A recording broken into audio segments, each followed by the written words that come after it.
It was a chilly winter morning. Donald Trump was traveling through New York City in his car on his way to a meeting. The air was cold, and the streets were bustling with people rushing to their destinations. Suddenly, something caught Trump's attention at a street corner. Sitting on the sidewalk was a man wrapped in a torn military jacket and a frayed blanket. Beside him was a cardboard sign with bold letters that read, "I am a veteran, please help." Trump immediately instructed his driver to stop the car and turned to his security detail. "I want to know who he is," he said. Stepping out of the vehicle, the icy wind hit his face. Trump walked toward the man, drawing curious glances from the passers-by. The man, noticing Trump approaching, flinched at first but remained seated. With a gentle voice, Trump asked, "Hello, what's your name?" The man looked up hesitantly and replied in a hoarse voice, "My name is John Miller." Trump knelt down to John's level, meeting his eyes with a calm and empathetic gaze. "Tell me your story, John," he said softly. John tucked his trembling hands into his worn-out blanket, taking a deep breath before speaking. In a tired, shaky voice, he began, "I'm a veteran. I joined the military when I was 22. I served in Afghanistan. We faced unimaginable challenges during our missions. I lost my friends, fought every day just to survive. But the worst part wasn't what happened there. It was coming back and realizing that nothing was the same anymore." Trump listened intently to every word, his expression reflecting the weight of John's story. John's voice began to falter. "I was badly injured during one of the missions," he continued.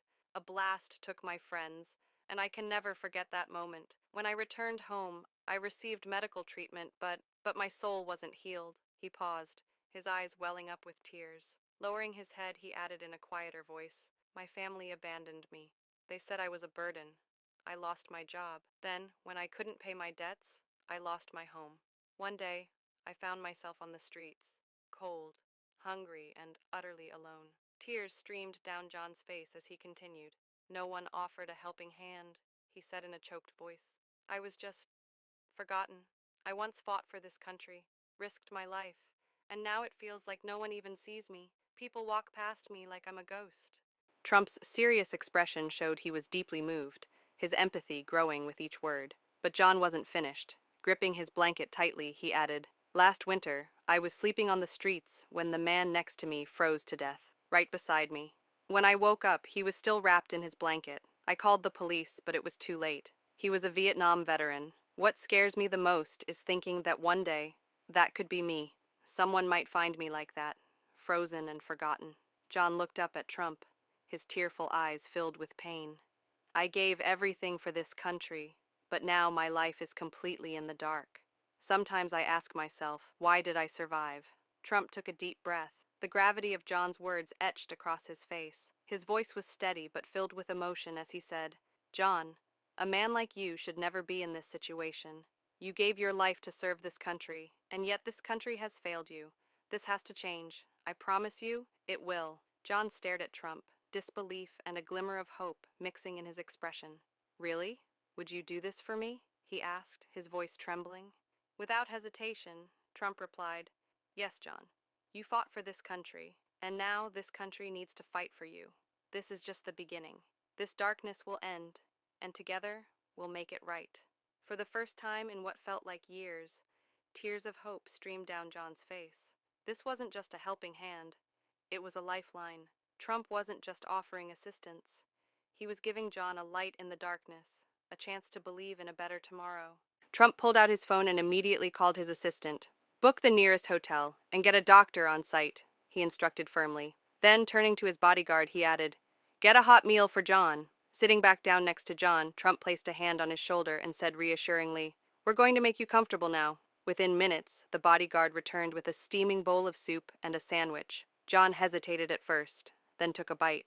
As he chewed, his eyes welled up with tears. "It's been so long since I've had something warm to eat," he said softly. Trump stayed with him, offering words of encouragement and making sure John finished his meal. An hour later, a sleek black SUV arrived. Trump gently helped John into the car and escorted him to the hotel. When they arrived, John was shown to a private room where a warm shower, clean clothes, and a soft bed awaited him. For the first time in what felt like forever, John felt a sense of dignity. Trump also arranged for a doctor to examine him and ensure he received proper care, organizing a plan to help John regain his health. The following morning, Trump met John at a beautifully set breakfast table in the hotel dining room. John, I've put together a plan for you, Trump said with a smile. There's an organization called Veterans United that helps homeless veterans rebuild their lives. I'm going to connect you with them, and I'll personally cover all your expenses for the first year. John's eyes widened in disbelief. Really? You're doing this for me? He asked, his voice trembling with emotion. Trump nodded warmly. Yes, John. You served this country, and now it's time for this country to serve you. This is the least I can do. Later that day, John met with a representative from Veterans United, who explained all the resources and support available to him, including housing, job training, and counseling. To help him get started, Trump handed John a check from his foundation to cover immediate expenses. John, overwhelmed with gratitude, said with tears in his eyes, "This feels like a miracle. I never thought my life could change so quickly."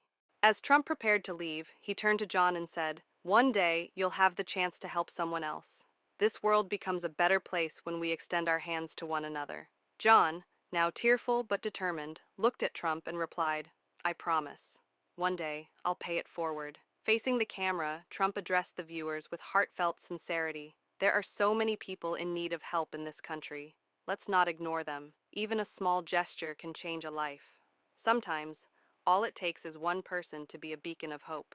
Remember, we all have the power to make a difference. The story concluded with scenes of John starting his new life, moving into a safe home, preparing for work, and smiling with hope for the future. He now had a place to call home, a purpose, and a renewed sense of dignity. This was proof of how a single act of kindness could transform a life forever.